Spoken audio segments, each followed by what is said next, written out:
Jaya Jaya Sri Radhe, Jaya Jaya Sri Radhe. So Sunday Satsang, April 30th, last day of the month, 2023. So, welcome everyone. Anyone has any questions? Ask for questions. Enrique, have a question?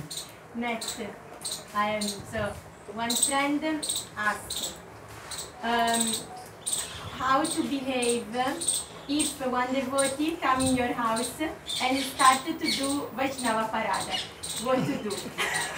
Because she faced this situation and was feeling very, very upset. So she asked me to ask her what to do. The question is, if some devotee comes to visit another devotee, and the visiting devotee makes offenses, what should the hosting devotee do? They should humbly mention with folded hands, they should mention to that devotee, please forgive me, but I can't tolerate to hear offenses to Vaishnavas or Gurus or spiritual missions. I respect all devotees, I respect all missions, so I would beg you not to speak like this anymore. And then if they continue, then you say, please go. Because it's your house, you can't leave, so they'll have to leave. So you have to ask them. But better you say, I appreciate your feelings and what you're saying, but I don't,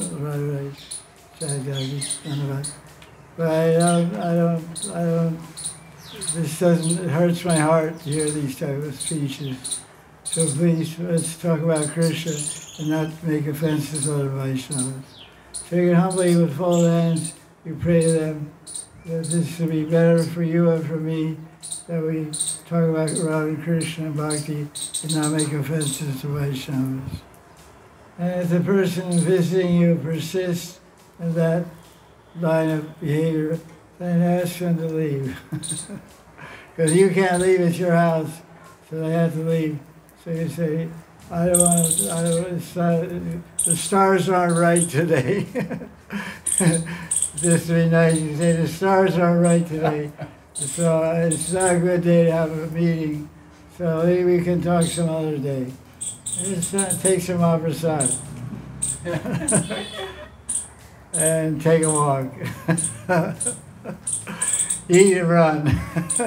Or run and eat. Run away and eat. Anyway, the real question is, what kind of friends are those? Why you have such people visiting your house? Usually you don't invite enemies into your house. Your house is a place to share loving sentiments with your friends, family, and associates. It's not a battleground. The house is not Kurukshetra. The house is called home, and they say home is where the heart is. So the house is supposed to be full of heart, supposed to be full of heartly vibrations, full of loving, kind vibrations, not animosity or hatred or envy. These are not conducive to home life.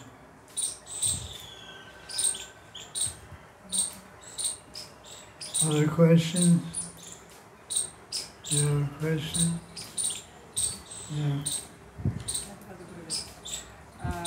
When Krishna starts playing on his flute, everyone is attracted for everyone. But manjaris, it doesn't attack them.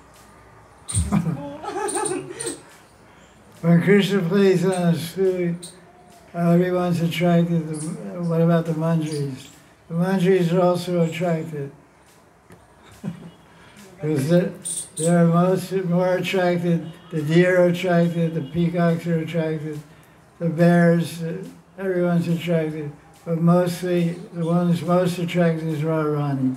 And manjaris are one of Radharani's heart.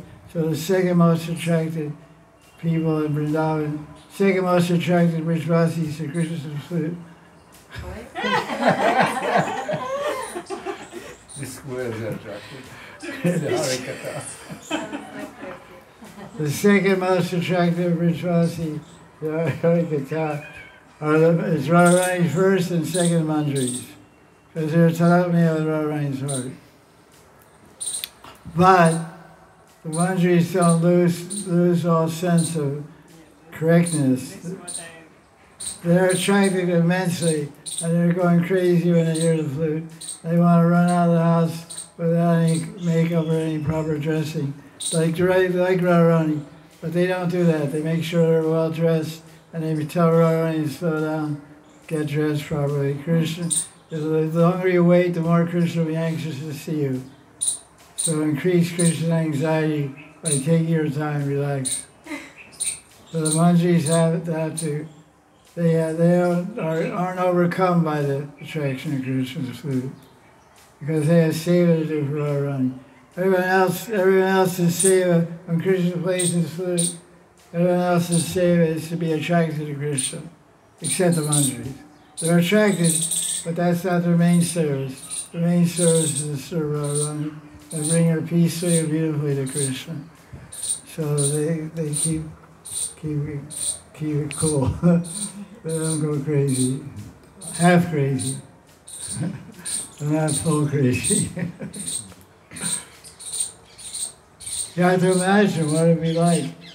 If you're a gopi, you're a Madhuri Rati, you're amorous, loving feelings for Krishna. That's your Sairati. And your beloved is calling you with a flute. Naturally, your heart will be attracted. Your mind, everything will be attracted.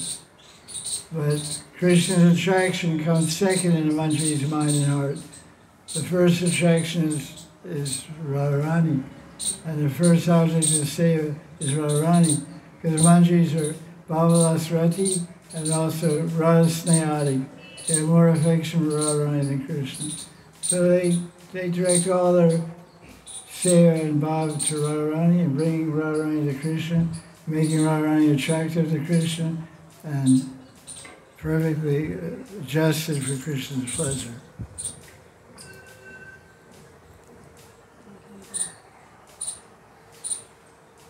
Sorry, internet questions? Huh? Internet questions. All right, internet, wait, slow down a minute. What about off the net? What about live questions? Dazi Maharaj, any questions? My last day. Yeah, you're going back to school tomorrow. Yes, tomorrow school starting. Srimad Bhagavatam. Great. 10th canto. Oh, great. Sarata Darshini commentary of Vishwanath Chakravarti. For the right translation. Pocket translation. That's going to be great. That's going to be fun. Every chapter is full of nectar. David Stuti chapter 2. Every chapter is full of new insights and this Brahma, that Brahma, what Brahma, Hiranyagarbha Brahma, or the different Brahma, all kinds of far-off points in the commentaries of Vishnu in 10th canto. That's going to be a lot of fun. There's only place in school is fun. Is in the school of bhakti. School of bhakti, school is fun. But in the school of Maya, no fun. Fun is on the weekends. I have to go to school. I have to go to school. Okay, question. You have a question? Not very serious, but prasadam and eating is one of major activities of people in this world and also in the spiritual world. Yeah. Because everybody invites other, gives prasadam, take prasadam, but we know that in the spiritual world everything is alive. Yeah. Like even apple alive, milk alive in Damodara Lila. So there is some mystery how it happens in spiritual world that someone eats somebody. So is it some secret, or does Shastra give some hint or explanation how this process happens, which Well, the question is asked, in the spiritual world people are eating, and we're usually in this world when we eat, there's some byproducts of eating, and there's some byproducts of combustion and metabolism in the body, which are eliminated through different doors, different gates of the human body, and they're moved out of the body. So what happens in the spiritual world, because everything is conscious, everything in the spiritual world is Sandhini Shakti. So Sandhini Shakti, everything in the spiritual world is eternal. So 1 minus 1 is 1, 1 plus 1 is 1. So you have an apple, you eat it, and it's still on the tree. It doesn't go, you eat the apple, you enjoy the apple, and the apple does, it transforms into, it becomes Sandhini Shakti apple, becomes Sandhini Shakti in your transcendental body. It doesn't change its constitutional nature. It's eternal spiritual energy, and it just moves from that tree to your hand to offer to Krishna and eat the remnants. And then it becomes an apple again. Like Prabhupada was asked the same question. Well, here when we eat prasad, we know what happens after, 18 hours after, where it goes and comes and this and that. So what happens there? And Prabhupada said, you'll find out when you get there.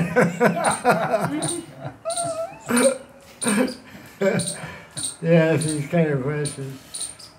But we have to answer everything on the basis of tattva. Because everything in spiritual is eternal. Every second is eternal. So the apple is on the tree, it's eternally on the tree. And you're eternally picking off the tree. You're eternally offering, you're eternally eating Krishna's remnants. And they're going in your body eternally. And they're staying there eternally. And then again they're appearing eternally. It's like Ishopanishad. Ishopanishad, Mangala Charan. Invocation.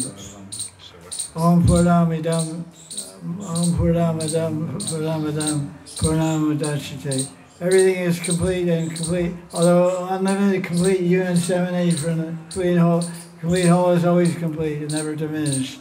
So it's the whole nature of Bhagavan. Everything in the spiritual world is complete. It's Purnam.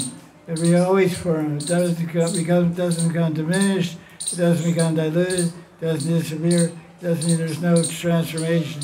It's eternally, Sandhi means it's eternally existing as an apple. Now you see it, now you don't. But you rightly said, there seems to be a mystery. You open your question by saying, there seems to be a mystery. It's a mystery of transcendental energy. It doesn't work anything like material energy. Everything material has a cause and effect, and the beginning and end, the middle, and all the 6 changes. They're describing Bhagavatam, everything goes through 6 changes: manifestation, maintenance, expansion, byproducts, dwindling, vanishing, and disappearing. So these 6 changes are there in material. But it's an unchangeable world, it's a changeless world. So nothing changes. It disappears, the apple disappears, but it's still there. It appears that you pick the apple, eat the apple's gone, but it's still also there. So everything is going on.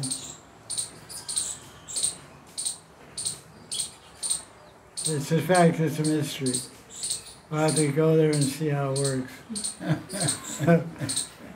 Pick 1,000 apples from an apple tree, and there's still 1,000 apples on the apple tree.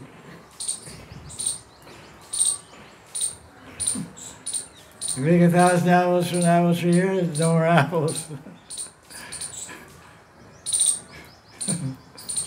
How many times do you chant Hare Krishna? You ever get tired? You ever get tired of chanting Hare Krishna? I'm asking a question. Do you ever get, Mr. Blue, do you ever get tired of chanting Hare Krishna? sometimes. Yeah, but you keep doing it. You've been doing it for 25 years. It's always fresh and new. We're a little dull and stale, but the Holy Name is always fresh and new. So we have to have refresher courses. Refresh our consciousness, refresh our mind. with a good yatra, a good sankirtan, good harinam, good class, has to get refreshed, reboot our hard drive and all this stuff, you know. Well, ultimately the holy name is always fresh and tasty.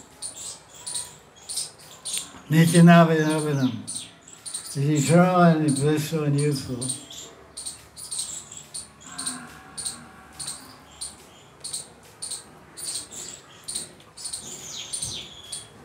Question and yeah, okay, so some other questions about spiritual wealth. Is there some kind of fear in spiritual wealth? Because we know that there should not be fear, but let's say gopis and gopas, sometimes they fear that something can happen to Krishna, he can injure him. So probably, what is fear in spiritual wealth? Because there shouldn't be, in essence. well, we can't really apply our rational and logical understanding of what the spiritual world is. We have to understand what the spiritual world is from Shastra, from the evidence of Shastra. So in the spiritual world, it describes there's 5 mukha rasas and 7 guna rasas. And one of the guna rasas is Bhaya ras. Bhaya means fear. The experience of love and fear. It's a loving sentiment, it's a loving emotion of fear. And because it's especially in Goloka Vrindavan, it's like Nara, it's human-like Leelas. So Yashoda is very afraid for Krishna. She chants the Shringa mantras, she ties the Shringa kavach around his wrist, and chants the Shringa mantras before he goes out to play. And she prays the Brahmins to chant mantras to protect my child. You know, protection, Raksha mantras protect the child. So she's afraid. So this is a symptom of parental love. The parents are always worried about the safety of their child. So Mother Yashoda is the ultimate mother, and Nanda is the ultimate father. So they're worried more. They're worried the most. And the lovers, you have a lover, you're not married to someone, you're always fearful. Will he come to meet me tonight? Will he go with some other girl? So you're afraid of that. You have an appointment to meet him at 10 o'clock at night in the Kunja. He doesn't come. And you say, oh, that's okay, no problem. Let's look at my cell phone. No. You kind of start worrying and start being afraid. Where is he? Saki, go find out where is he? Why is he delayed? Where is he? Some other Saki, Vibhaksha Saki called him Padma Shavya. So no, you go find out where he is. So much fear is there. There's 7 different emotions which are part of the spiritual rasa and part of spiritual love in the spiritual world. And one of them is fear. Fear, amazement, advuta rasa, amazement, chivalry, heroism, being heroic, being courageous. It's called vira rasa. And there's hasya rasa. Hasya rasa is joking. And there's like six kinds of laughter described in Bhakti Rasa Sindhu. 6 kinds of laughter. You know what the 6 kinds of laughter are? There's hasita and prahasita and atihasita. And there are all the different days. Hasita means laughter. And there's atihasita and prakat. So one type of laughter, you're it's funny, but you just smile, but you don't show your teeth. So, like that's the way she laughs. And some of you show a few teeth. Some of you, and some of you roll on the floor laughing. They're laughing so much their eyesides bust out. The ribs bust out, they roll on the floor. That's like Baba Mango. He laughs like that. And he claps his armpit like, oh, he goes crazy, you know. So it describes very beautifully in Bhakti Rasa Sindhu the 6 kinds of laughter. It's amazing detail. Hasita, atihasita, prahasita. I can't remember. Very amusing descriptions of them all. can't remember, but so laughter is there, heroism is there, bhayam is there, amazement is there, fear is there, astonishment, vismaya ras, all these rasas are there. They're all part and parcel of experience of love. Nothing's ever going to happen to Krishna. No one's ever going to harm Krishna. No one's ever going to injure Krishna. But the gopis are worried. Oh, he's fighting this Kali, he's fighting Agasura. He might get injured. It's just drama. It's just for relishing wrath. Like it's explained on the outside of Kunjas, the outside walls of the Kunjas, there's paintings of Krishna killing demons. So somebody asked the question, the Kunjas are for Madhurya, for Ratikeli, for Krishna enjoyment of the gopis in most amorous intimacies of erotic love. So what does beating up demons have to do with that intimacy? Krishna's not going to rip out the heart ride like running Kashipu, or, he may scratch her a little bit, but he's not going to bifurcate her, rip open her chest and rip out her heart, He might scratch her a little bit, but that's, part of the amorous affairs. So it seems doesn't make sense. The place of such intimacy, such tenderness, such sweetness, such loving, love dalliance and amorous expressions of surrender and attachment. Where is the room for knocking off heads and blowing up demons and splitting beaks apart and all this stuff? So why is it there? Because to create Vira Ras. The gopis, when the gopis arrive first in the Kunja, they walk around the Kunja wall, outside the Kunja, there's a veranda, like there's a veranda here, there's a veranda outside the Kunja. They look and they say, look at that. Yeah, look, oh, Krishna's so strong, And the gopis say, yeah, Krishna's really powerful, We're going to have fun tonight. Yeah, he's so powerful. Wait till we get in the Kunja with this guy, He's not a wimp, he's not a weakling. He's strong, superhero. Anybody lifts weights, they never wear a long sleeve shirt, Guys who lift weights, they always have a sleeveless shirt, t-shirt with no sleeves. Okay, look, I got some big muscles. But guys who don't have any muscles, they always have long sleeve shirts. Skinny guys, going to hide the fact they got no muscles. But the guys who have muscles, these kind of t-shirts, no sleeves, oh, my hero. So the gopis, when they see Krishna's beings killing demons, they say, oh, my hero. This Viras, it excites their amorous feelings. It gets them more in the mood for loving love sports with Krishna. So all these rasas and all these flavors, fear and heroism and courage and astonishment, they're all part of loving exchanges with Radha and Krishna. That's the idea.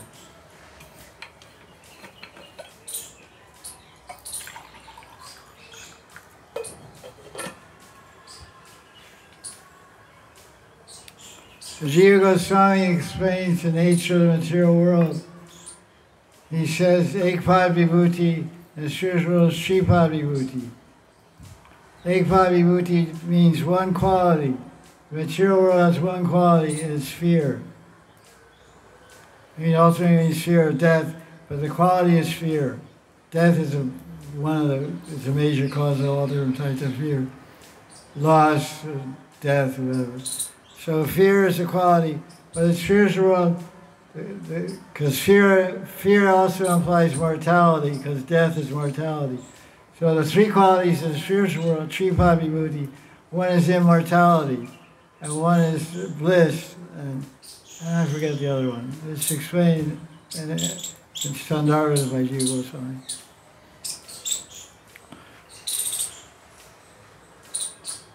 Cognizance. Cognizance. Yeah, right. Cognizance. Another quality is cognizance, awareness, knowledge.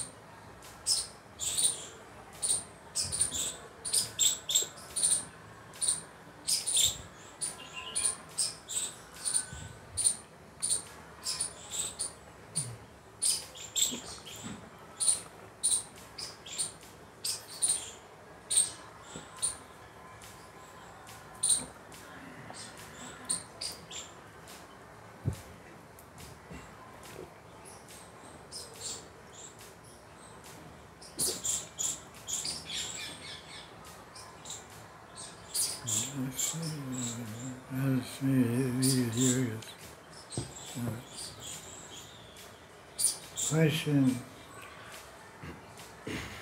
Internet or no yet? What? Internet. Okay. Okay. Oh, sorry. No, it isn't. So among other qualities or features of Krishna, it's also mentioned that Krishna is modest, or a little bit shy. Is it correct translation? Many qualities. Yeah. One of the qualities is that he is modest. Yeah.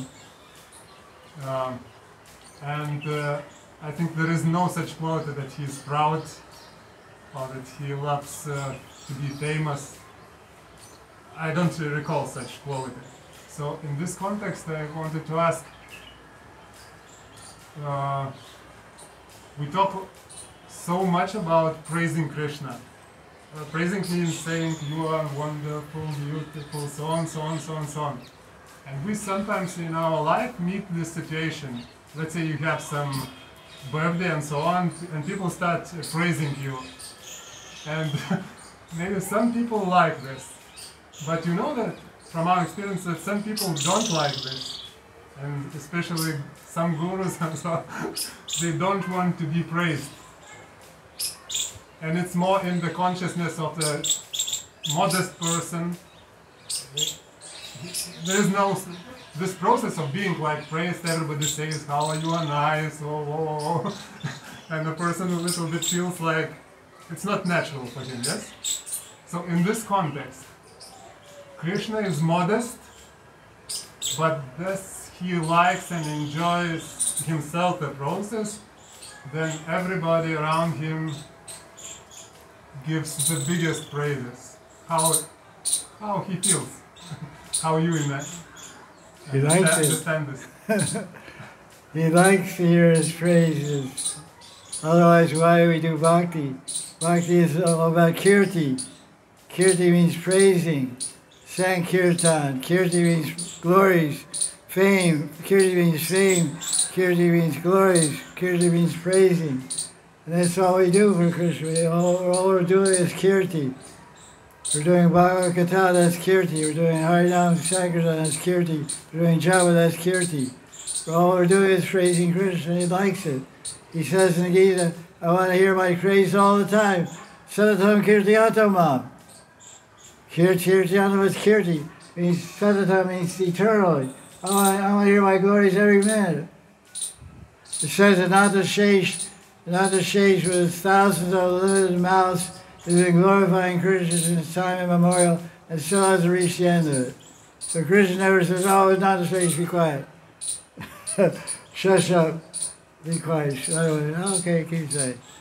So Krishna likes to hear his glories. Otherwise we wouldn't chant. What are we chanting? We're to please Krishna. He loves it. He's shy, but he's also proud. You say he's not proud. It's not listed as one of his 64 qualities, pride. But he's very proud, puffed up guy. Just ask Radharani and the Gopis. Throughout the Shastras, they're saying, he's always saying how he beat up Subal and this and that to show off in front of the Gopis. And they're saying, you're a liar. Subal beats you every time, you know. You're just always boasting and praising yourself. He's just a joker. So many times my manjaris and my sekhis have defeated you in holy, and water splashing we defeat you. What to speak about Pashakeo, playing chess we defeat you. Any game that requires brains, we always defeat you. But you go around and say you're so smart and so brave. Well, who beat when Radharani wrestled you in Mandiran? Who won the match? You or Radharani? Everyone knows Radharani beat you to a pulp. Mandiran, Radharani beat up Krishna bad. You gotta go see an Ayurvedic doctor afterwards. They didn't have any homeopathy then. So, Krishna is also proud. His modesty is when he gets caught looking at the Gaudiya's breast, he gets shy. That's the example that's given in Nectar Devotion. Example of Krishna being shy. He's lifting Govardhan Hill.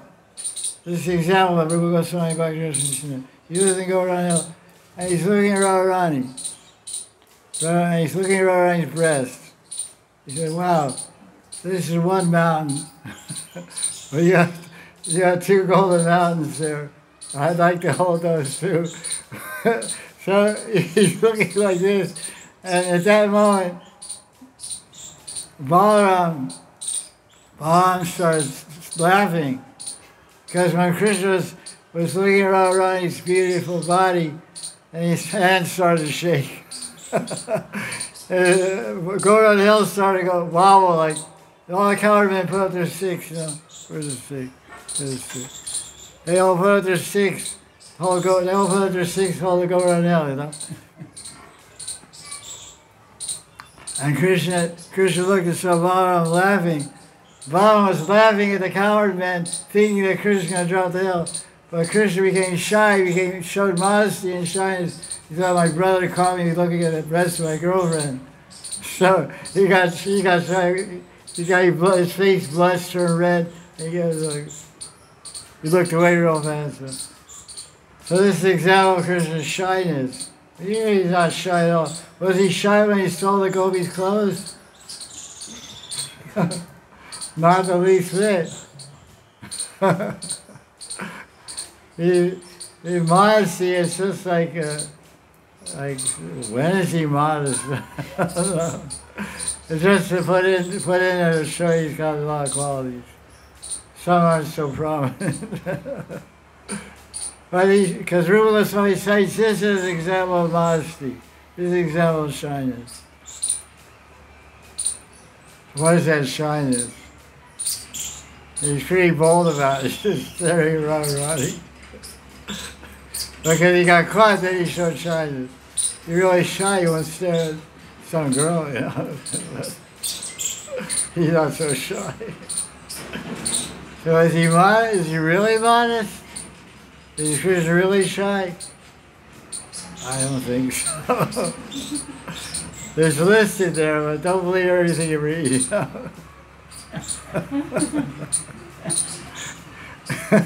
Seeing is one thing, and reading is another thing. We see practically Krishna's behavior. Is he shy? No way. He wished to show you how to go. What is this? The Nagakanyas are offering prayers in Kalya Leela. Nagakanyas are offering prayers, and Krishna wasn't paying attention. He's still stomping on the head of her husband. He said, oh, please, forgive my husband. He's becoming a Vaishnava now. He's friendly now. Krishna dancing on that. And they started offering gems from their jewel boxes, necklaces and gems. Here, take these. They're offering. I said, you want? They're offering. Please take this. So he didn't even. He took the jewels with one hand, threw it in the other, and he said, as long as you're offering something, he took their cholis. He took their cholis off because half of they look like a snake tail and a lady's top. The Nagakanyas, the wife of the Kalya, the bottom of their tail was like a snake, but the head and body was like a lady. Interesting combination. Snake lady. Some ladies are really snaky also. That's a delete that, I guess. But anyway, so he took the cholis. Why he took the cholis? Because he's modest? He rips off some guy's wife's choli because he's modest, he's shy. No, he did. He enjoyed his darshan, and then he took the cholis and tied them together. 1, 2, 3, 4. And made a rope. He put the cholis through the nose of Kaliya. And he said, "Okay, let's go." And he rode Kaliya like a horse. He went through his nose like a nose horse has a mouth on it. So he said, "Okay, let's go for a ride." So we went up and down.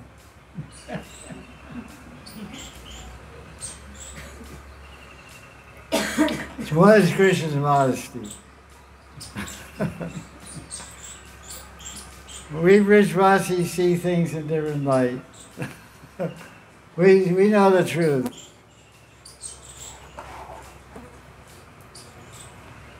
Ask the Brajakanyas. Is Krishna shy and modest?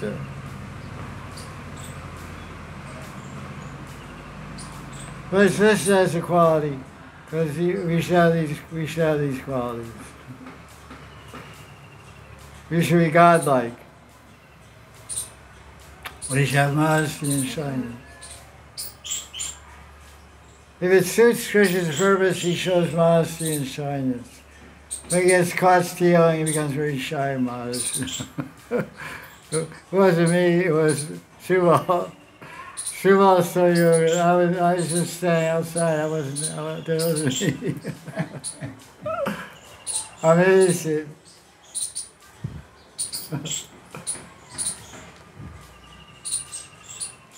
Question. These squirrels are all over the place.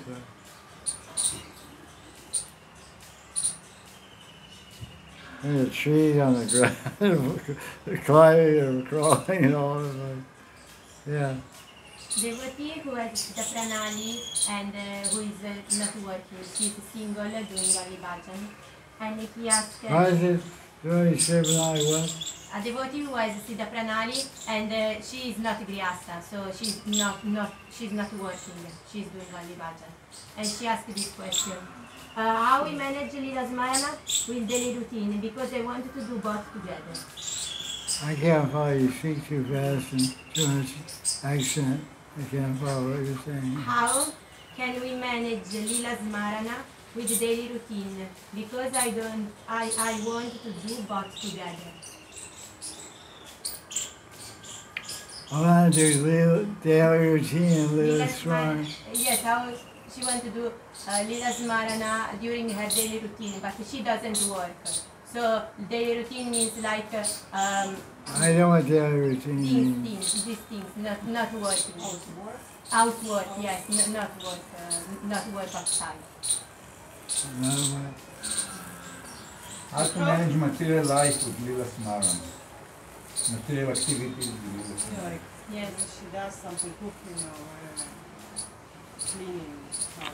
This question is often asked, how to connect with Lila Smarana while doing basic activities of existing in this world, like working or commuting or cooking or cleaning or washing or bathing. Lila Smarana is a type of yoga. It's a type of bhakti sadhana. So it's not a juggling act. You're not in a circus. You're juggling 3 balls. One ball is routine, daily routine. Another ball is Smarana. One thing at a time. The mind can only fix on one subject at a time. So in Lila Smarana, you do Lila Smarana. You wash your clothes, you wash your clothes. You can't do both. You can't effectively do both at the same time. Lila Smarana is a separate practice of bhakti which requires a pure mind to begin with. It's almost impossible to Lila Smarana unless your mind is pure, and only becomes pure by lots of chanting Hari Krishna mantra. Sattvic. Without sattvic mind, Yeah. possible to do. Pure means sattvic. Without a sattvic mind, it's called Shuddhantakaran technically, like the Sandarbha. Shuddhantakaran. Antakaran means man and buddhi have to be purified. besides, Daddy said, sattvic. So driving a car, going to work, washing clothes is a rajasic activity. That's sattvic. So the mind has to be in a sattvic position. Early in the morning is best time, or late at night. Early in the morning or late at night. When it's quiet, then you can meditate and do Lila Swaran. Oh, what did you know?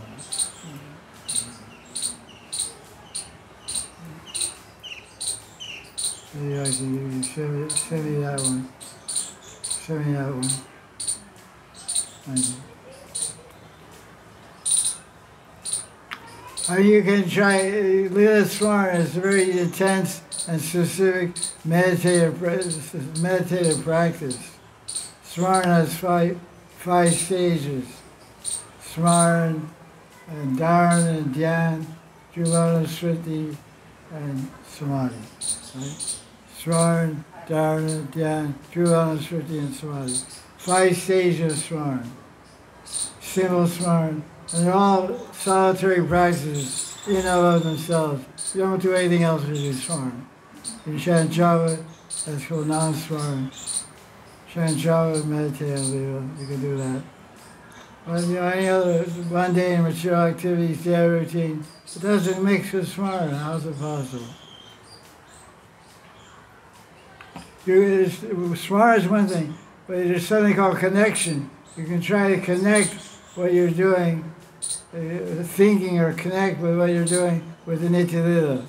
Sometimes you can connect what you're doing with Nitya Lila. Like you're walking on Parikrama of Govardhan. So you can think when you're walking some distance, I'm walking from Barsana to Nandagram to Krishna's breakfast. So we walk around Govardhan Parikrama, we can meditate that I'm walking with the Sakis and Mantris to cook Krishna's breakfast. So you can try to connect or meditate on the Lila that's going on at Govardhan. But wherever you are, like you're cooking and you're in Rome and you're cooking breakfast, you can try to connect with Radharani. She's cooking breakfast for Krishna in Nandagram. So in that way you try to connect with us. But it's not called Lila Smaran, it's just called connecting. Like trying to make a connection with the eternal reality. And you're washing clothes, you use a washing machine. Most people use a washing machine to wash clothes. You throw everything in the washing machine. So you can think, I'm washing Radharani's clothes after Ras Leela, and they smell so nice, and you can try to think. In other words, the idea is to try to connect everything to Nitya Lila, where it's possible. But that's, connecting is one type of practice. Lila Swaran is a specific meditative practice.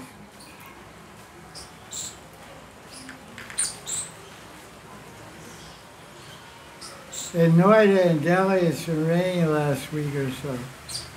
Here it hasn't rained. It's been raining every other day in Noida and Delhi. But here, no rain at all. It's just coming. Something coming now.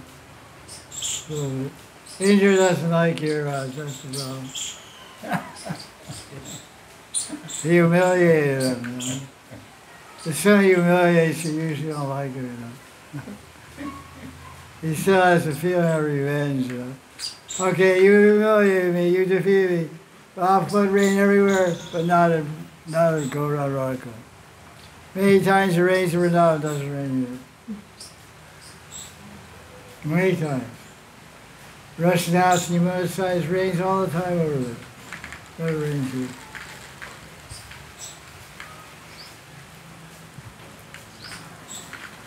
Oh, that's that.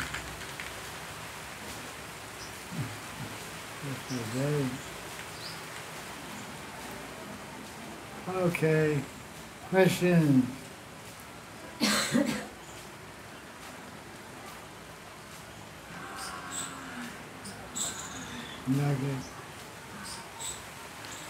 Okay, Rahul M. Maharaj, do you think there will be a worldwide preaching of Raganuga Bhakti in the future? What? Maharaj, do you think there will be worldwide preaching of Raganuga Bhakti in the future? Will it be worldwide preaching Raganuga Bhakti in the future? No. No. No. Raganuga Bhakti is not for preaching.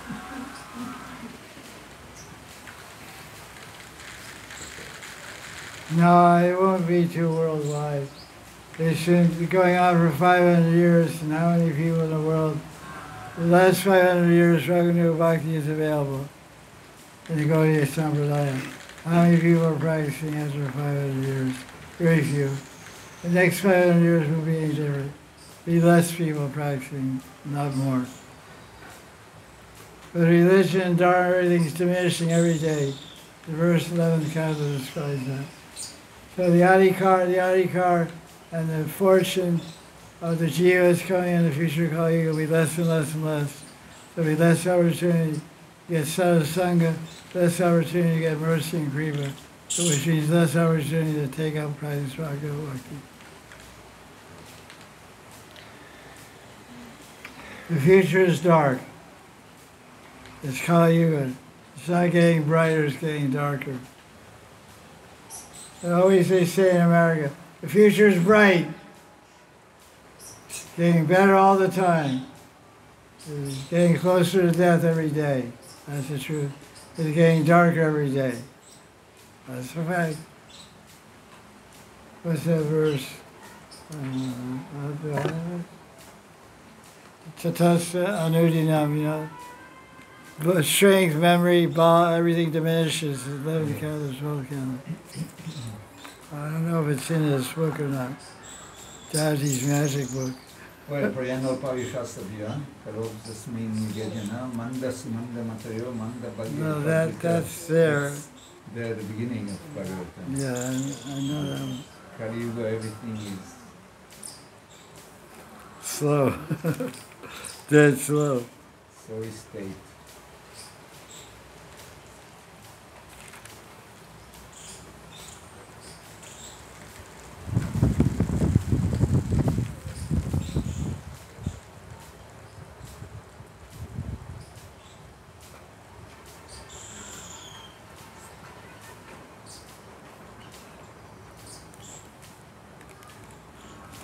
Rupa Goswami says, Sudurlabha.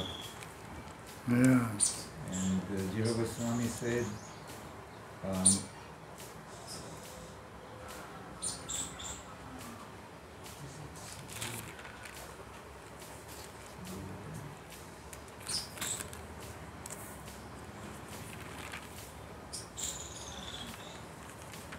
Jiva Goswami said, Durboda, which means also it's very difficult to understand.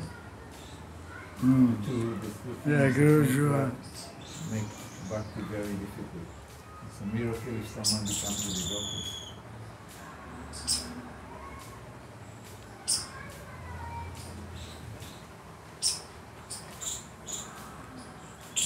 Even more miracle if they remain a devotee.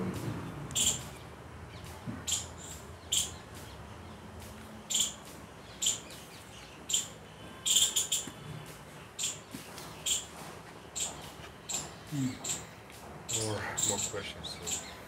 What's that? Yeah. Rahul, I'm asking, suppose someone reached up to Ashakti but couldn't attain Bhava, then what will happen to him next life? Will he undergo lower stages like Anartha Nivriti, Nishta, in next life? Question is, if someone attains the high level of advancement in spiritual life of a Sakti, the next life, where will he start? He'll start from a Sakti, because all those sanskars, Bhakti sanskars will be in his chitta, and they carry over next life. Chapter 6, verse 44 of Gita. Says it, it's Sanskrit, it's Purva Vyasena Riyate Yavasha. Automatically, from the heart, one is drawn or one's attracted to practice spiritual practice in its prior life. Purva Abhyasena. Purva Abhyas. the spiritual sadhana practice that he did in prior life, Purva means prior life, he'll be hardly attractive in this life. So you attain a Sakhi, you'll be born in a very high class Vaishnava family, and very soon you'll get to a Sakhi. And good chance you'll get success in life. You don't go backwards. Bhakti is cumulative. That's a nice verse to quote, actually. Perfect verse. Chapter 2, Gita, verse 40. Nehavikrama nasosti pratyava navidite so panyavatavarsan so navijayate. Right? I mixed two verses. I mixed two verses together.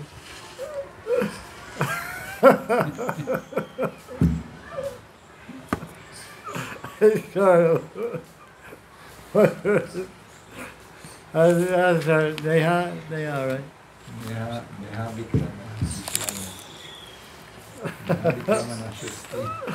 I really that way.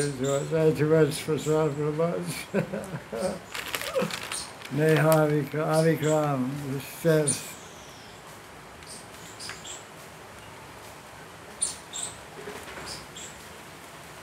No, that's not here. It's too simple verse. I don't know about the future of this.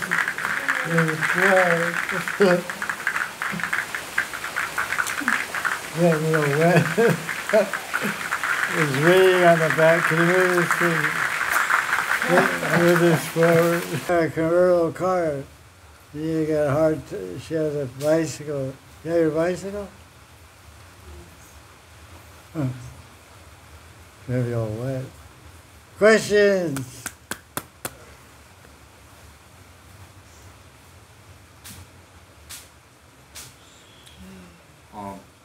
From the last translation, live translation, somebody, Jayanti Chandra. Radhe Radhe, dear Gurudev, my obeisance at your Lord's feet. Gurudeva, one of the intrinsic quality of a jiva is doership. What does it mean? Since the tendency of doership is what we have to let go in material consciousness. What? I'm sorry, I wasn't paying attention.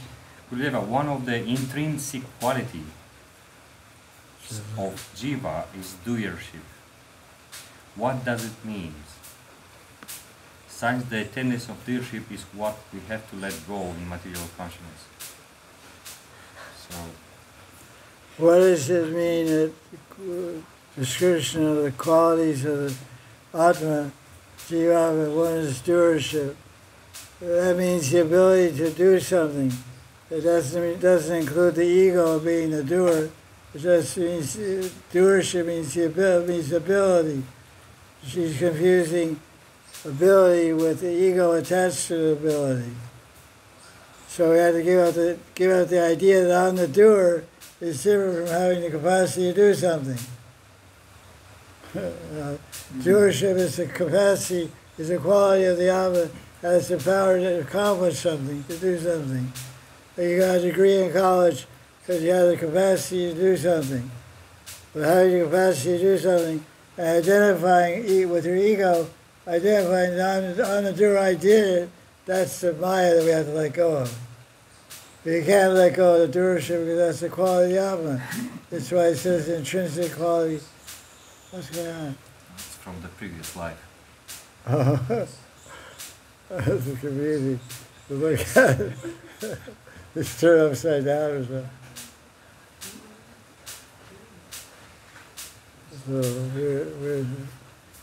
So she's saying doership, we have to get free from doership, means the ego is on the doer. Because everything's being done by Prakriti and Paramatma. By Prakriti, most of nature, and Paramatma is doing everything. So we have to become free from the false ego of identifying that we're the doer or controller. But we can't give up the quality of the Atma. The Atma's intrinsic quality means inseparable quality. The intrinsic quality of red chili is hot. You can't take away that. That's called intrinsic quality. In Sanskrit it's called Srup Lakshana. It's the quality of the very srupa of the thing. Chili pepper is hot. If it's not hot, it's not chili. It's not red chili. So the Jivama, one of the intrinsic qualities of stewardship, the power to accomplish something, the power to do something. We can do something. We're not inert. Inert thing, because we're conscious of the ability to do something. Inert objects can't do anything. This is a table. What can it do? It can't do anything. Of course, it can hold objects also. But it can't do things in this world. Question. Okay, big questions actually. Anurag Singh asking you some. Wait a minute, anybody have a question here? Russian question. Jajiji. Yeah, he says he has a question. You have a question? No, okay.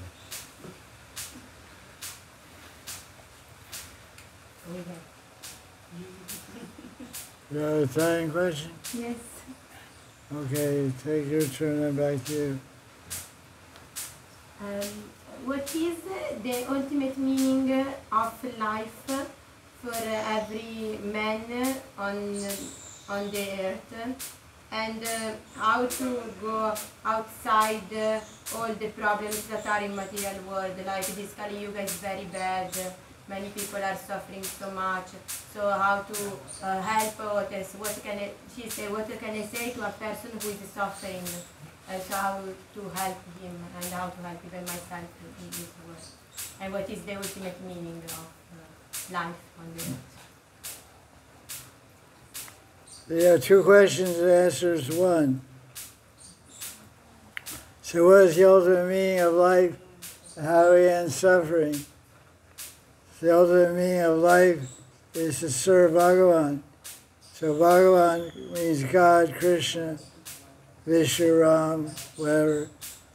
The meaning of human life is to realize God and to go to God, go to the spiritual reality.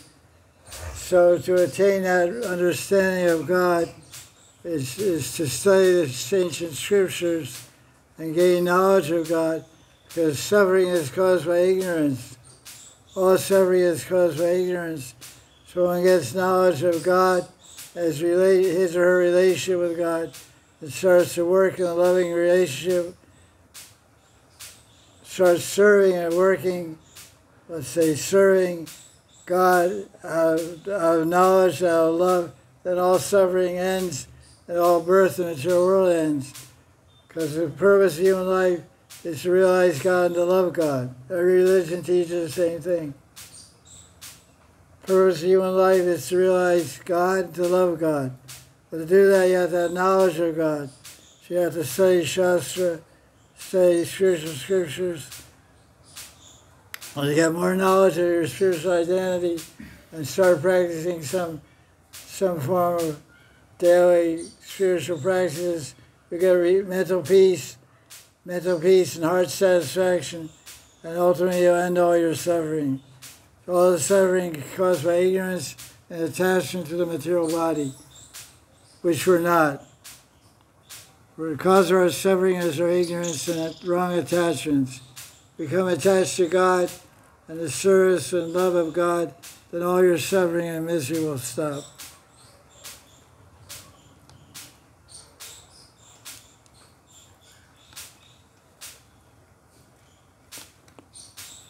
Thank you.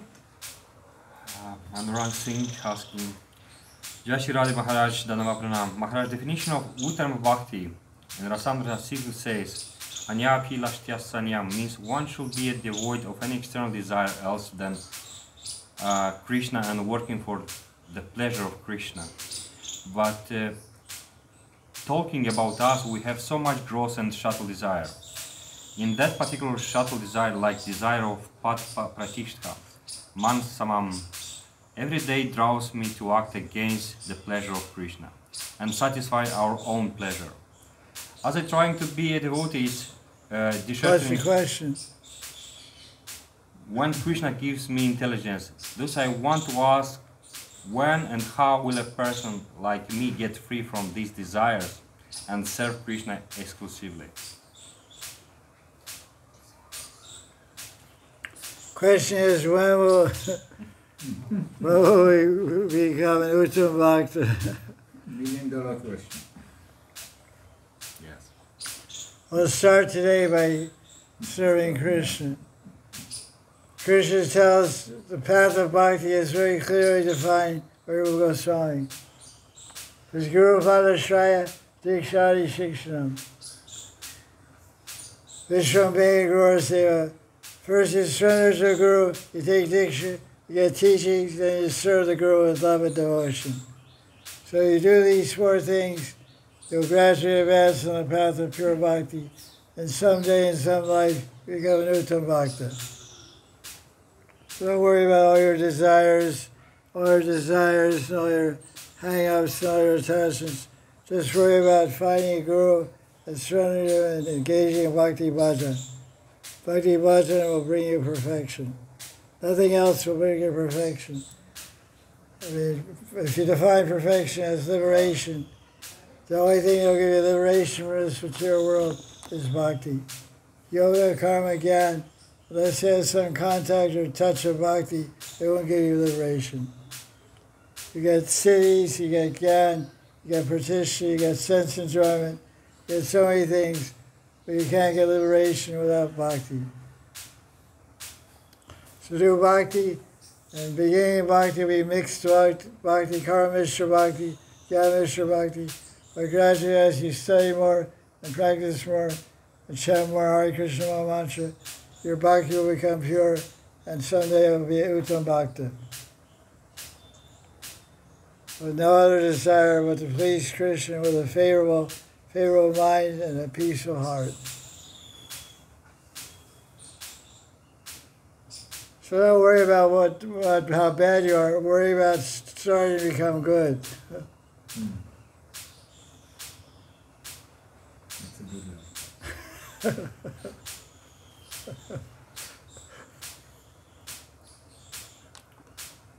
Oh, so bad, so bad. Don't try to worry about becoming good. I'm becoming so good, I'm becoming so good, I'm becoming so good. Vishada Yoga.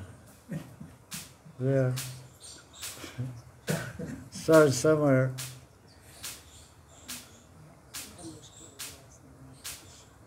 Second question. Okay. You're a big guru in Italy now. Yes, many questions. Okay. My father, many.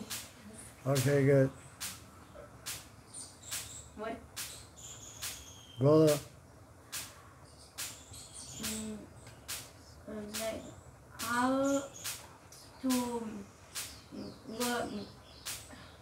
how to work in Krishna consciousness. How to do our work in Krishna consciousness. How to do our work in Krishna consciousness. There's different answers to that question. In 9th chapter of Gita, verse 27, says, Yagyartat Kavano Nyacha Kavano, you know that verse? 9:27. Yakroshi Ashasi Yasroshi Yasra Yasravasi. Krishna talks about karma, Vishwa Bhakti, and Bhagavad Gita. I know it's in this one. Should be there. Yeah, it's there. 461.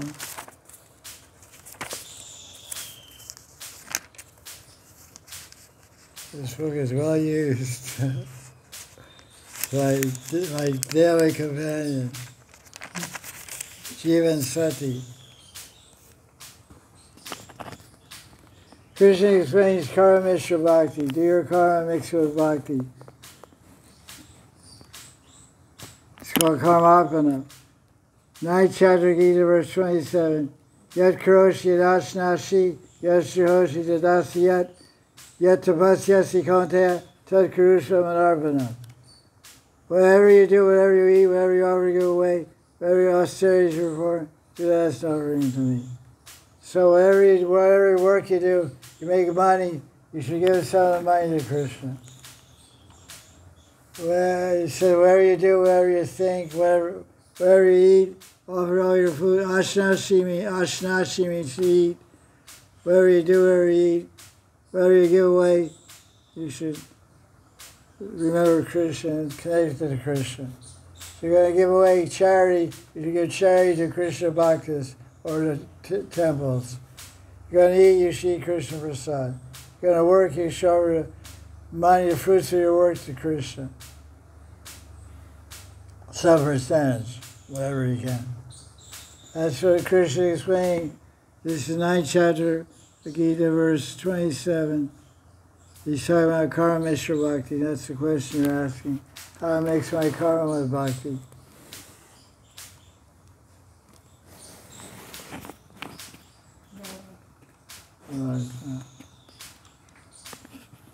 No question. There's no question. What about questions in the class? Or they got any questions? So you read a question? Yes.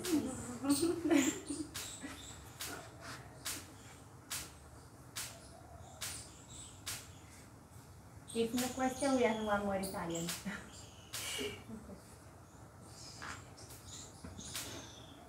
Go ahead. Rahul M. from Yeah, okay, well. Is our Swarup fixed in a spiritual world? It's our Swarup fixed in spiritual world. Question is our Swarup fixed in a spiritual world? And no.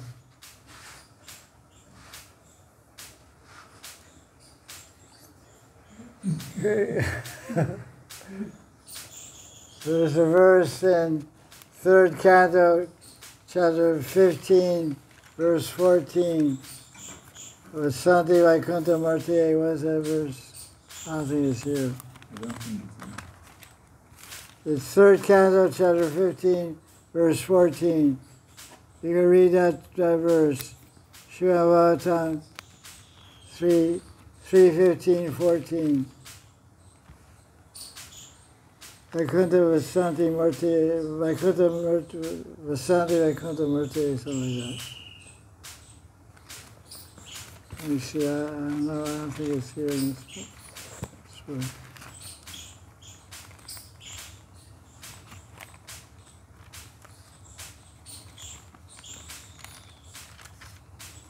This is 3:15, 14. It's not in the book I wrote in the margin.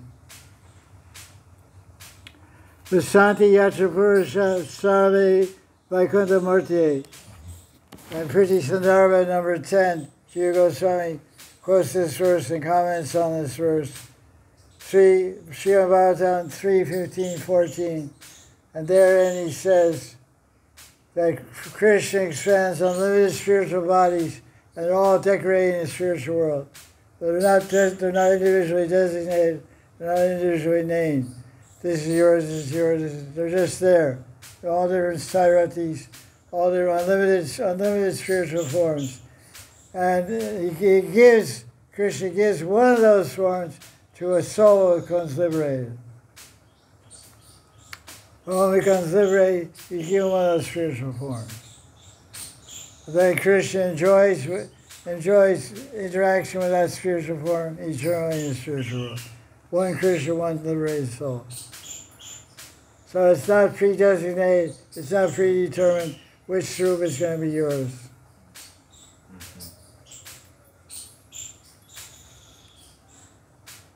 They're there, they're not. There's one spiritual body for every liberated soul. But first get liberated, then you get a spiritual body. Srimad Bhagavatam 1st Canto and 4th Canto and 6th Canto and 9th Canto and 10th Canto.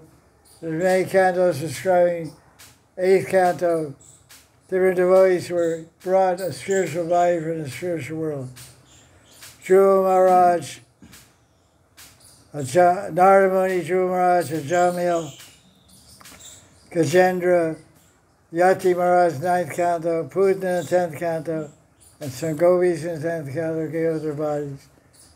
There are many bodies who were brought from the spiritual world, but they weren't predetermined who was going to get what body. When the Jiva was getting liberated, then they got their spiritual body.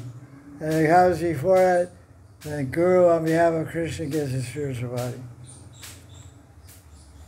That is your spiritual body. The eternal me is there. The eternal me is there.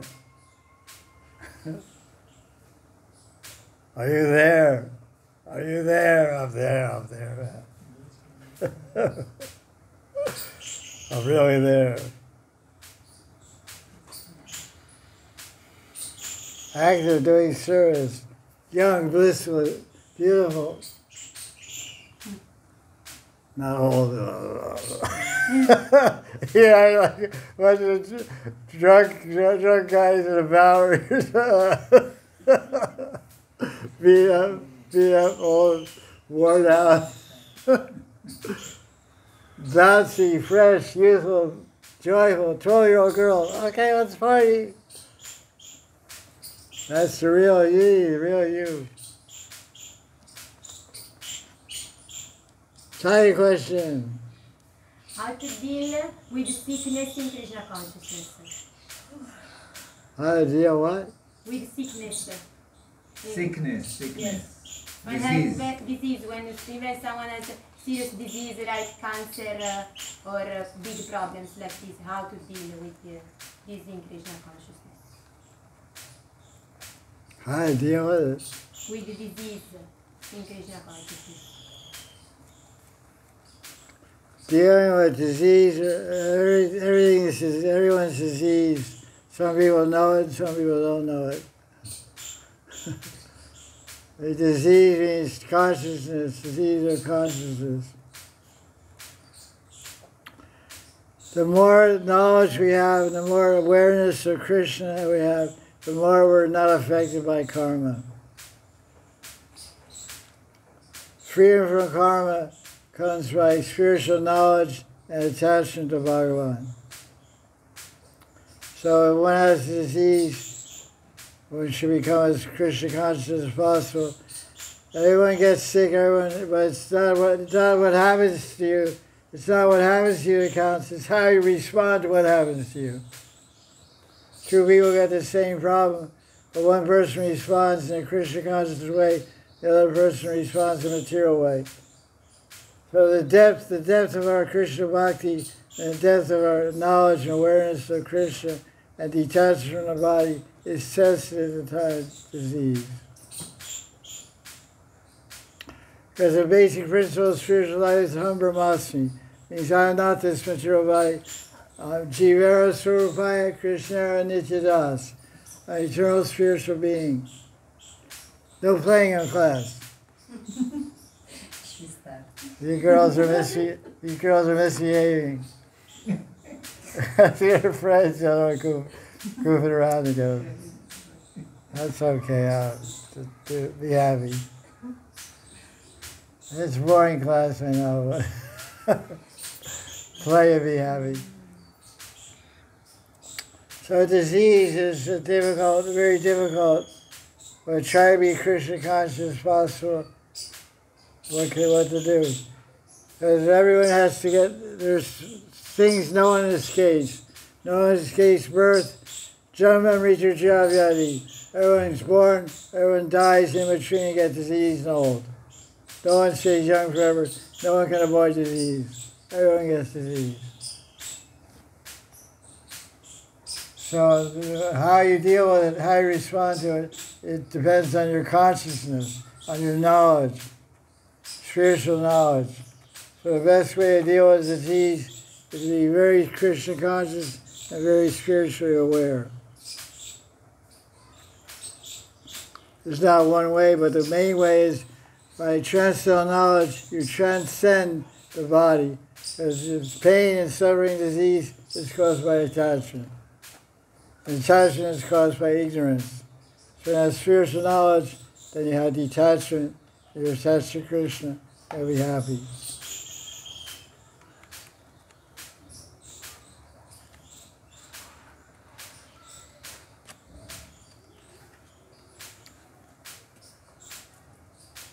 Dhruva Maharaj, when death came, it said in 4th Canto, it said he stepped on the head of death. Death came to take away, he said, get out of my way. He stayed in his self-same body. Dhruva Maharaj is an example of one who didn't change his body. And the body was as a Sarika, he went to that body to Vaikuntha. That's an extraordinary example of the power of transformation caused by bhajan. It's a rare thing, but it's a true thing. Pandavas had the same thing. The Pandavas were Krishna's parashas. They didn't give up their body. They went in their self-same body to heaven, and from heaven they went to Vaikuntha. Mahabharata says they went to heaven. Bhagavatam says they went to Vaikuntha. Self-same body. Their body was spiritual. Throw out the fan. Too much cold air flowing around here. The black button just turned off.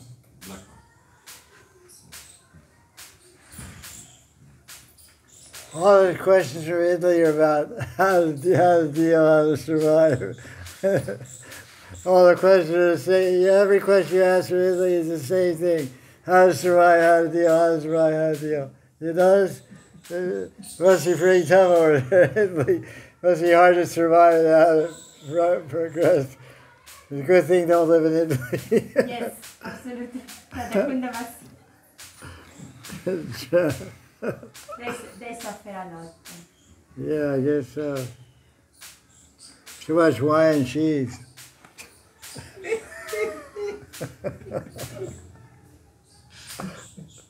That's why you're suffering. Too much wine and cheese.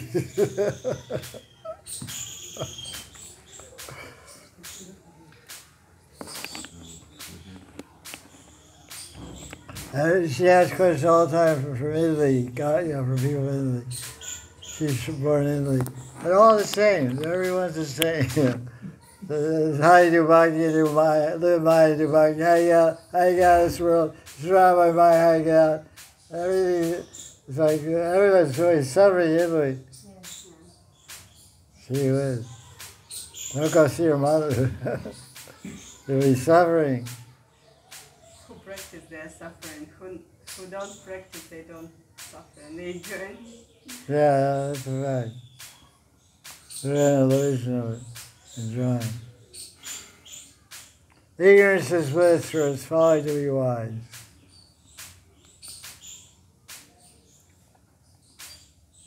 Tamagun has a certain kind of bliss.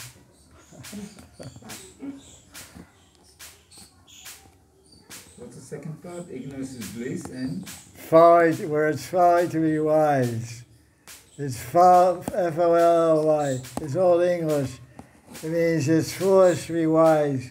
You're a bunch with a bunch of drunks, and they're in bliss of whiskey and wine. They're in bliss. You go start preaching philosophy, Socrates and Plato. It's a waste of time. Folly means a waste of time. It's folly to be wise. You go preach bhakti, talk with the drunks. It's like, you're not happy. You should surrender to Bhagavan. Hare Krishna, be happy. Hare Krishna, I'm happy, man. I'm bliss. He's all good. He's ignorant. I'm happy. Have a beer. Yeah. I'm happy.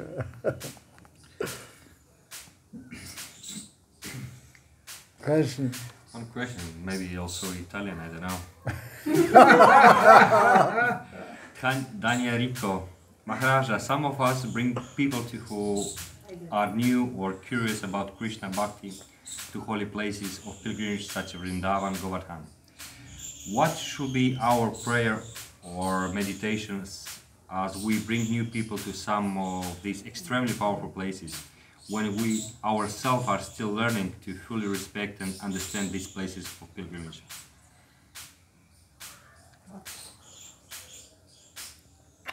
What's our prayer be for the other people? Yeah, who coming in. I think we should pray for ourselves. Yes. He said, he said, I'll bring strangers to the Holy Dham, but I myself don't understand what the Holy Dham is. So, first of all, you should understand, you should pray for God to reveal the significance of the Holy Dham to you, and read Shastras that describe the Holy Dham, and read Scriptures that describe the nature of the Holy Dham. So you have some knowledge of what is the Holy Dham. Nam, Rup, Gu, and Lila, they're all transcendental, spiritual entities, Chinmaya Shakti. People that come with you, you should, before you bring someone to Vrindavan, for example, you should give them a lot of preparation. You should tell the people, say we're going to a village, looks like any other dirty village in India. It's all dirty, all full of pigs and garbage and sewage everywhere. And they don't clean the streets. And it's full of monkeys and steal. You should tell them exactly what you're going. And you should tell them, you should say, don't be distracted by all these external things. Try to feel what is the devotion of this place. This place is known for devotion, Vrindavan. So you should give, before you bring someone here, you should have many classes, speak to them for hours and hours, before you even bring them into the Holy Dham. And explain, you will be able to get good food there, and monkey's going to steal your shoes, and steal your camera, and steal your glasses. And so you tell all those things, you might say, no thanks, I don't want to go. So that's good, they'll bring them. But you shouldn't just bring them blindly. You shouldn't bring anybody blindly to Vrindavan. That's too much of a culture shock. It's not fair, it's not fair. You should tell all the don't try to hide the negativity to impress them. You should tell them, externally you're going to see all this, 1, 2, 3, 4, you're going to see these 20 things externally. People are going to try to rob you, people are going to try to rip you off, and all kinds. You have to tell everything, but the thing that's special about this place is devotion to God, bhakti to God. You have to find that here. You find that in the murtis and the temples and the devotees who live there. But externally material, it's not a place you put on your bucket list, a place I have to go see before I die. The 7 wonders of the world or all this stuff. It's not like that. It's a transcendental experience. Vrindavan is perceived through the heart, through the eyes of the heart, not through your senses. So you don't have a heart, you don't have eyes, so you can't see through your heart, then don't go to Vrindavan.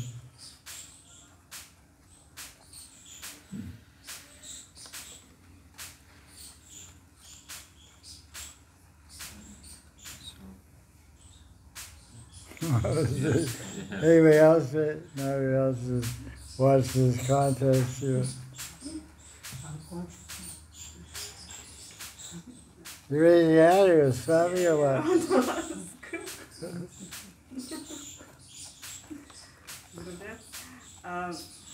How manjaris are speaking with different things in spiritual world? If they have consciousness, like bell of Radharani's bell or bangles or something or other things, do they speak with them directly or just they connect through heart or somehow they? Because sometimes Radharani left belt in Kunja and belt say, oh, why you didn't take me to, so how do they communicate with these different things? The question is asked, do the objects in the spiritual world in Krishna Lila, Radha Krishna Lila, Goloka Vrindavan, are they conscious? Can they speak? And so do they speak? Can they speak? Do they speak? Do they walk? Do they talk? The answer is yes. Remember, I said everything is conscious. And one of the features of consciousness is communication. Any conscious being has the ability to communicate. This is not conscious, it can't communicate, it can't speak to me. It's unconscious. But something's conscious, it can speak in their own way. Bird is conscious, it speaks. The dog is conscious, it speaks. You is conscious. So everything in the spiritual world It's chit dao, it's made of consciousness, so that's the quality to speak. It's true. Radharani forgets her ankle bells, and she sends Tulsi Manjari, go back and get my waist bells. I left them in the flower bed. And when Tulsi Manjari returns to the Kunja to pick out the waist bells, she goes to pick the waist bells move away from her hand. And say, don't touch me. And Tulsi Manjari says, why? I'm angry. Why? Because everybody left, all the seconds left, all the Manjari left, and Radharani left me here all by myself. And she ran out to Barsan. I've been all for 3 hours. I've been waiting. Nobody even thought about you. Remember me. So now Tulsi Manjari says, "Oh, waist bells. Oh, Kankini. Oh, Kankini Mala." All the objects have names also. Radharani's comb is called Swastika. One is called Mekala. A bell is called Mekala. And Kankini, they all have different names. You have a name. The Manjari have a name. You can speak and talk and walk. So all the objects have names. They can speak and talk and walk. So then Tulsi Manjari says, "Oh, waist bells, please forgive us. We forgot that it was my fault. I forgot to bring you. We're all in a hurry to get Radharani back home safely. We forgot you. Please don't be angry with Radharani." So the waist bells go into Madan. The waist bells go into Madan. Say, "I want to talk to Radharani. I want to see Radharani." Say, "Come on, don't be so heavy. Don't get so hot. Just cool down, relax. Come on, waist bells." Okay. So then Manjari picks up the waist bells, Tulsi brings them back, puts them on Radharani. And then the waist bells say, "Okay, I'll go back and Radharani, but I'm not going to jingle."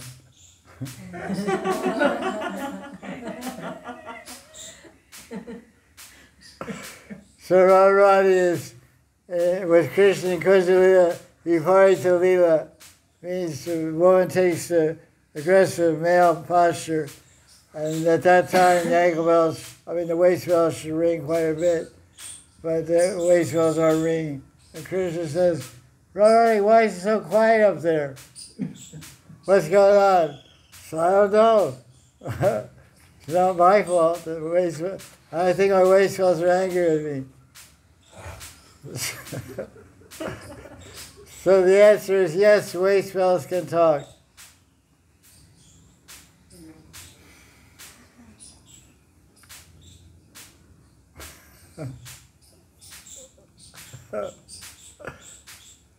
And finally, how do waist bells start to ring again? What? Because you say that the waist bell was not ringing anymore, jingling anymore. How the waist bell started to jingle again? When they gave up their hot head. When they cooled down and gave up their anger, then they start jingling again. Just like you're angry with somebody, you want to give them the silence, you want to talk to them. Hey, hello. Then when you cool down and give your anger, okay, hello. And what Lila happened to break a waist bell man? I haven't read about that, I can't say. Don't get too crazy. The goal of life is to meditate and serve Radharani, not to get lost in our ankle bells, waist bells. Don't get too crazy. A little crazy is okay, but not too crazy.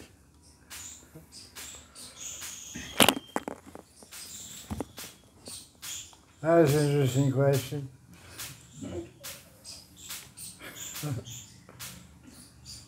A creative question.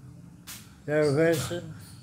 Can I prolong this question? Because in this Srimad Bhagavatam verse, 3 Canto 15-14, which you cited, like in Vaikuntha planets, all the residents are similar in form of supreme Godhead.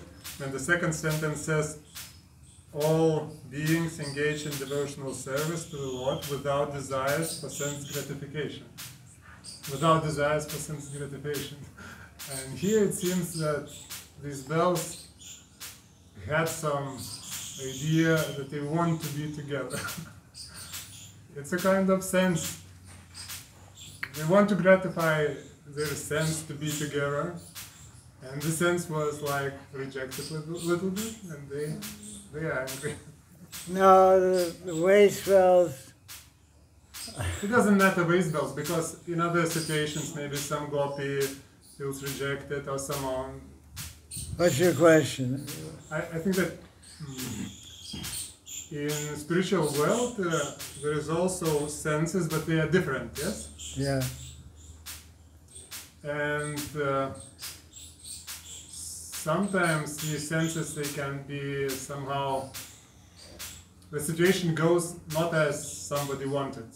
There's some gopis, some bells and so on. And they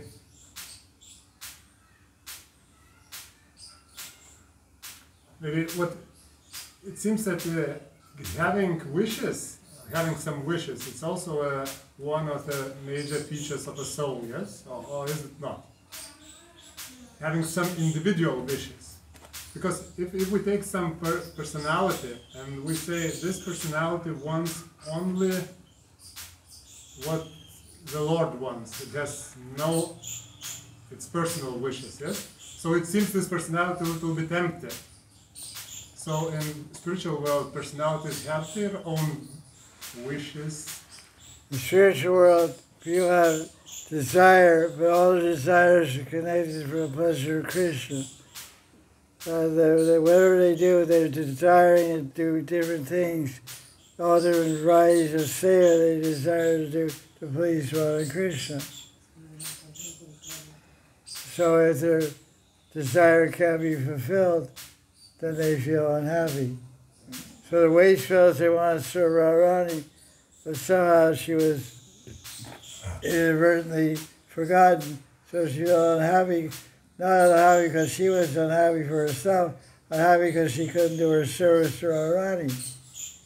So the source of happiness in the spiritual world is happiness in service to Radha Krishna. Nothing selfish for themselves. So whether you're a gopi or a saki, the only thing you have to please Radha Krishna. So somehow there's an obstacle or impediment to serving Radha Krishna, then you feel unhappy. Just like if a saki is serving Krishna and she gets overcome with ecstasy, she can't do her service, she curses the service. Curses the ecstasy. I don't want this ecstasy, because I'm feeling such ecstasy, I can't do my service. The main thing is the happiness of Radha and Krishna and their pleasure.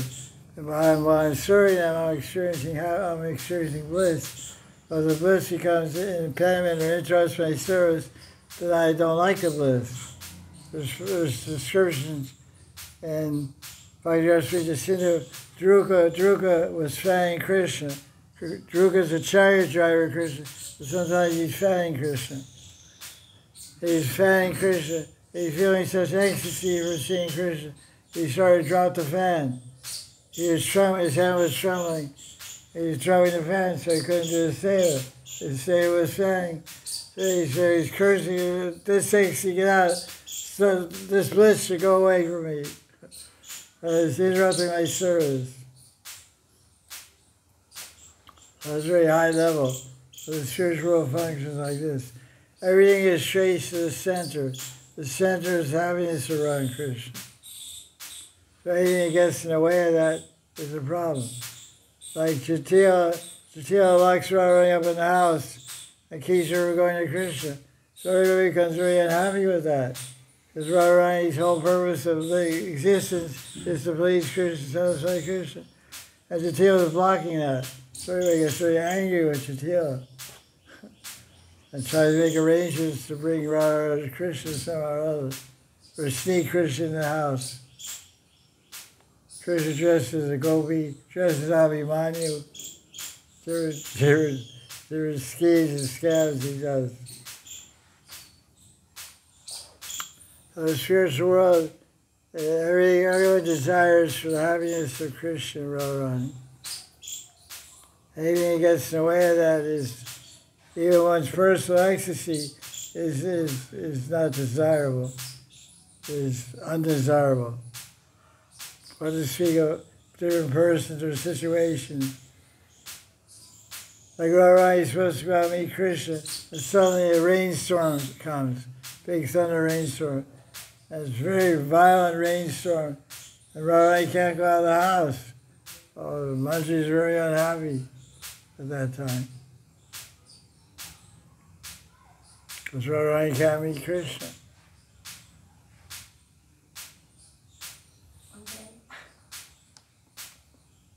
Umbrella. Umbrellas there also. So, questions? Yeah, okay. Rahul, I'm asking, Maharaj, is the spiritual body different from the jiva, like material body? Is the sadhya different from the Atma? The sadhya is composed of Antaranga Shakti, and the Atma is Tatastha Shakti of Bhagavan. So the question is the Atma different in the spiritual body?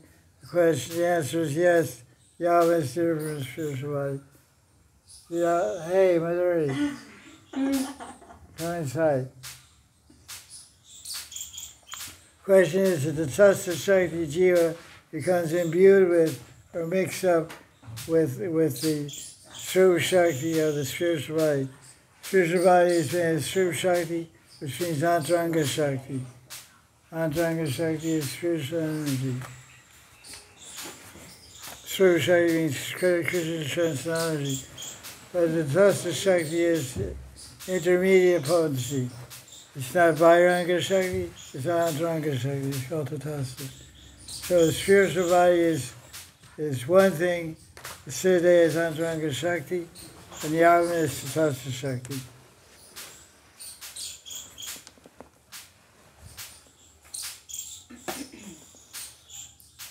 So how do they come together? The question is, how does the spiritual body come together with the Atma? Well, the analogy that the question is, how does the spiritual body mix together with the Atma? That's the question. The analogy that Satyanarayana Babaji uses, iron rod and a fire. The Tatastha Shakti, which means the Jivatma, Tatastha Jiva, is the iron rod. And the fire is the Antaranga Shakti, which surrounds it, covers it, and becomes, so then for all intents and purposes, the Atma becomes one, it's one with the Atma, Tatastha Shakti, the Atma becomes one with the Siddha, which is Antaranga Shakti, one and different. Simultaneously one and different. Achitya Veda Veda Tattva. That's how he explains it. He says, for example, he said, if you're iron rod, iron rod is on fire. So he said, if you're on fire and you're wearing a dress made of fire, would you feel different than the fire? You feel one in the fire. Just like now. Now you have Tatastha Shakti inside material body. So you can ask the same question. How is the Tatastha Atma, Tatastha Shakti, mixing with this material body? It's going on. We're here. The material body is dead matter. It's just booming or falling, earth, water, fire, you know. But the Atma is mixed up in there. But it's one with a different. The Atma is different in the body, but it's one with. So you have a dress made of fire. You're one thing, a dress is made of fire, but you'll feel the same thing. So now we're an Atma covered by a material body, but when we get a spiritual body, we're Atma covered by a spiritual body. So now Now the Atma and the material body, we feel we're one. We don't feel any different. But there's a difference between the Atma and the material body. The Atma is conscious, the material body is not conscious. And the Atma has consciousness, and the material body doesn't have consciousness. So when the Atma gets a spiritual body, the Atma is conscious, the spiritual body is conscious. There's no difference. They have the same qualities. He used the word imbued with, I-M-B-U-E-D, imbued with. I mean, imbued means mixed with, or I don't know, you can look up imbued, what it means.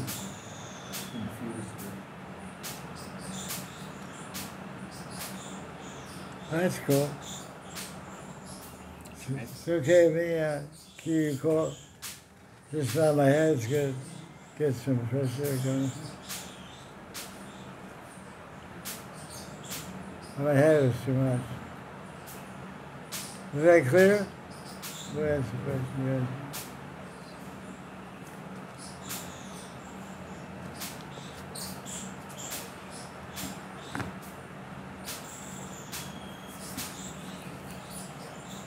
He describes it a few times.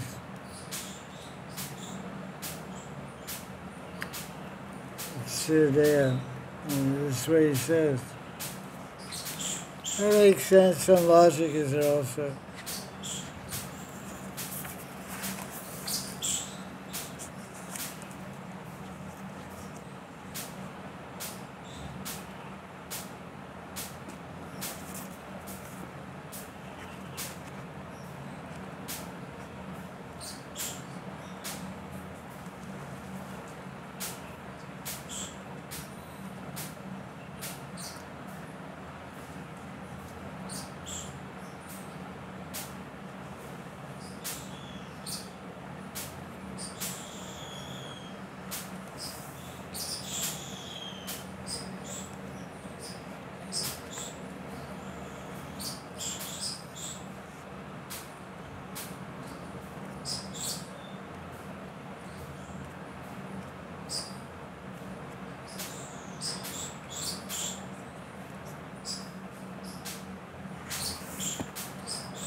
The sadhana siddhas does not become Antaranga Shakti. They remain Tatastha Shakti, but are imbued with Antaranga Shakti. Thus they function just like Nitya Siddhas because it's Antaranga Shakti that inspires them. But spiritually, ontologically, distinction remains between the sadhana siddha and Nitya Siddha. Although from a practical point of view, there's no difference.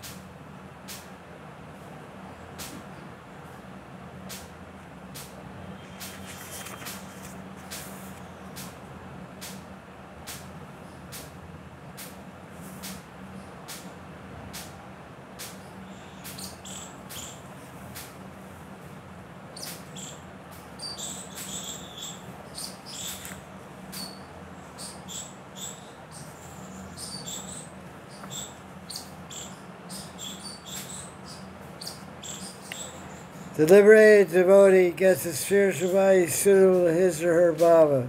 Just as in the material world, one gets the body based on one's material bhava.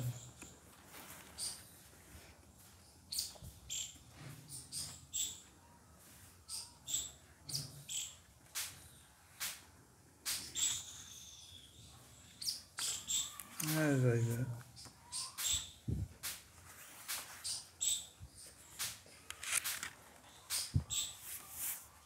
So they just become one and different. That's one of those questions, one different question. One function, spiritual body, Atma, there, one function, but they're different by definition, by Shakti. Tatastha Shakti mixes with Antaranga Shakti. Because now The Atma's Tatastha Shakti mixed with Bhairanga Shakti. Bhairanga Shakti means material energy. So Bhairanga. That's what they are. Tatastha Shakti Atma mixed with Bhairanga Shakti. Then it becomes Tatastha Shakti Atma mixed with Antaranga Shakti. Symbol. I mean, a symbol, whatever. Not so simple. But that's the explanation. Everyone can admit, I'm a soul inside the body. There's some phrase, I'm a soul having a material experience. What do they say something like that? I'm a soul having a material, I'm not a material having a spiritual experience. I'm a soul having a material experience. So in the spiritual world, I'm a soul having a spiritual experience.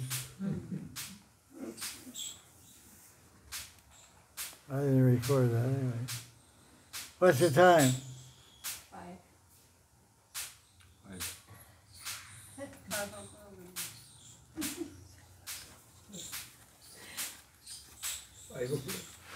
5 o'clock.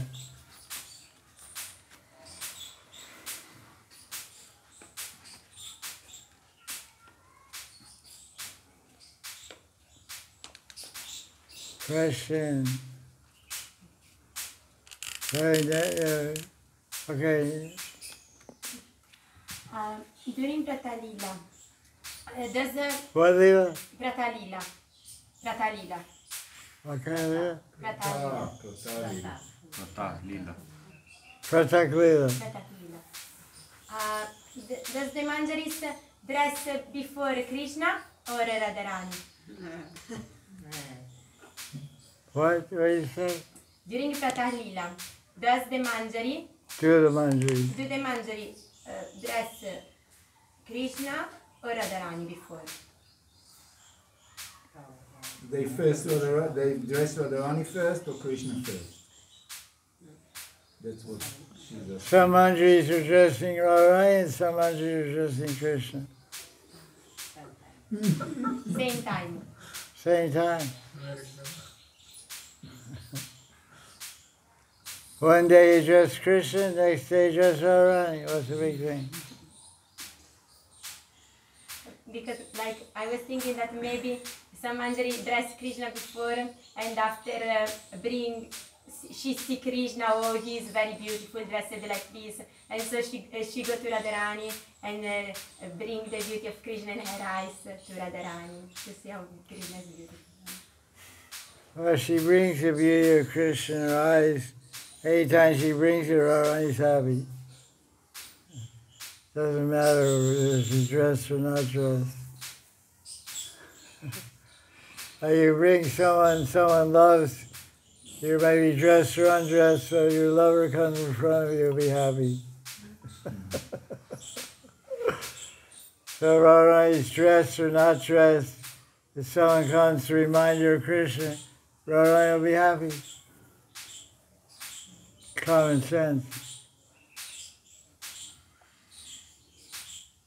Can we say that the beauty of Krishna and Radharani is always in manjari eyes, and manjari show the beauty of Radha or Krishna to, for example, manjari show the beauty of Krishna to Radharani, she can show every time, because the beauty of Krishna is always in her eyes. Can we say this? I haven't read about that. I can't say about that. I mean, you see what's in your heart. It says in in Brahma Samhita, Premanjana Charita Bhakti Vilochanena. You see what Bhakti Vilochan. Bhakti Vilochan means eyes of devotion. So the highest form of devotion is Krishna Prema, Radha Prema. So one who has love for Radha and Krishna, they see Radha and Krishna everywhere. This is a Siddha Mahatma. Siddha Mahatma sees Radha and Krishna everywhere. Because their eyes are full of love. Yomam Pashati Sarvatra. Yeah, 6th chapter of Gita, verse 30. Well, sees you everywhere, sees everything in me. I never lost him. But Manjari's are expert at seeing Radha and Krishna. Because Radharani, she only has Krishna in her eyes, in her heart. And Krishna only has Radharani in his eyes and heart. The Manjaris have two eyes. One eye Radharani, one eye Krishna. But Radha and Krishna have one eye, one heart. Manjaris have two eyes. One eye Radharani in one eye, Krishna in another eye. So when they go to Radharani, they show Krishna in the eyes. They go to Krishna, they show Radharani in the eyes. They really like that point. So beautiful. Yes, he really got crazy at that point. More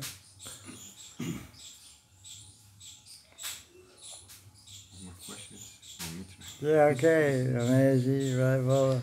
Rahul, I'm asking again. Maharaj, what is the actual purpose of material world? First, the material world is moksha. Dharma, art, kama, moksha. Purpose of the material world is liberation. The whole Vedic Dharma, Sanatana Dharma, whole Indian society was set up for liberating jivas. Liberating human beings from the cycle of birth and death. So this is called Martyaloka, it's called Karma Bhumi. It's the land of karma. So from here you can go up or you go down. Go up to higher planets, get liberated, or go down to hell. It's called, Earth planet is called Karmastan. It's a place where we can do good deeds or bad deeds. So the purpose of living on the earth, is for liberation. The purpose of living in lower planets or higher planets is to enjoy the senses, in Rajagun or Tamagun. Subterranean happiness or celestial happiness. It's called Swarga Sukh. It's called Naraka Sukh or Swarga Sukh. Happiness of hell or happiness of heaven. Swarga Sukh or Naraka Sukh. Naraka means hell. The earth planet is for making progress. You can go to hell and have Naraka Sukh, go to heaven and have Swarga Sukh, or get mukti to Brahman or to Vaikuntha. This is the purpose of the material world. To liberate jivas.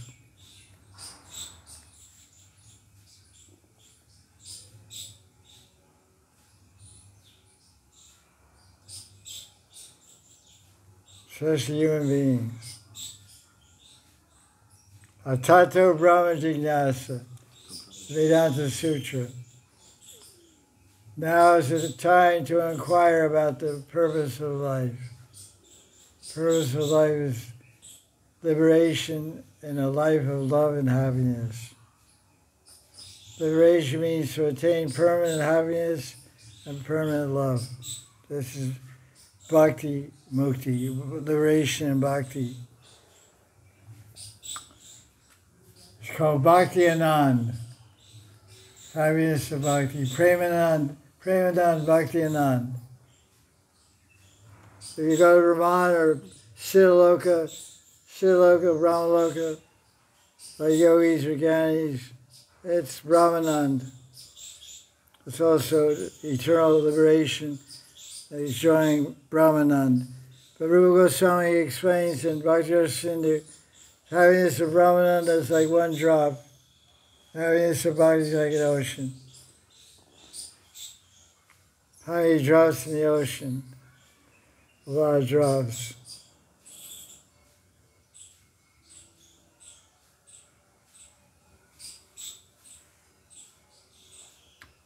Anything more?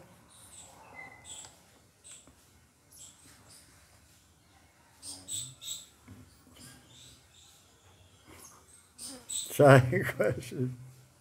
We're suffering, how do we get out?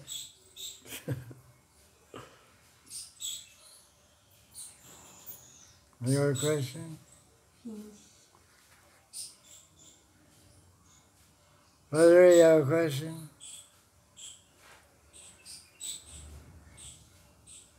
You have one? Finish. Finito. No more Italian questions. I say finito? Finito means finished. Finite. Finito. Finished. Infinito.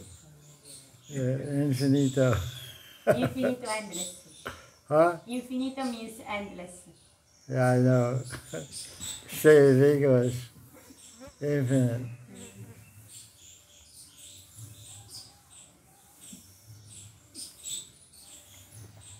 Jaya Jaya Sri Radhe, Jaya Jaya Sri Radhe, Jaya Jaya Sri Radhe.